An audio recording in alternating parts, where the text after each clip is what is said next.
মেয়ে দেখছো, তোমার গাড়িটা তো শুকিয়ে গেছে, এখন তুমি এটা দিয়ে খেলবে। ধরো। হে প্রিয়া, তুমি বাড়িতে কি করছো? হোলি খেলতে যাবে না? বাবা, রং এনেছো? হ্যাঁ হ্যাঁ মা, আমি তোমার জন্য রং বানিয়েছি। এই নাও ধরো, তোমার জন্য মাটির রং বানিয়েছি, সবাইকে গিয়ে লাগিয়ে দাও। আরে দাঁড়াও, তোমরা আমাদের মাটির রং লাগাবে নাকি? আপনারা কি রং কিনেন না? ভাই সাহেব, রং কেনার জন্য আমাদের কাছে টাকা ছিল না, তাই বাড়িতেই মেয়ের জন্য মাটির রং আর মাটির গাড়ি বানিয়েছি। দেখুন কতটা সুন্দর লাগছে। তোমরা জানো না আমরা এত দামি রং তোমাদের লাগাবো, আর তোমরা আমাদের মাটির রং লাগাবে? চলো আমরা রং লাগাবো। বাবা, আমি মাটির রং লাগাবো না, আসল রং আনো, তবেই আমি হোলি খেলবো।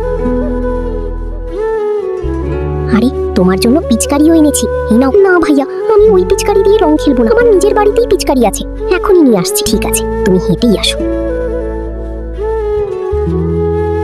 আরে কি সুন্দর পিচকারি। মা দেখো, আমিও তোমার জন্য পিচকারি নিয়ে এসেছি, এখন তুমিও গ্রামে গিয়ে হোলি খেলো। হ্যাঁ, কত সুন্দর পিচকারি। এই ছবিটাকে সুন্দর মনে করলে ভিডিওতে লাইক করে চ্যানেলটাকে সাবস্ক্রাইব করো, এরপরে আল্লাহ লিখো।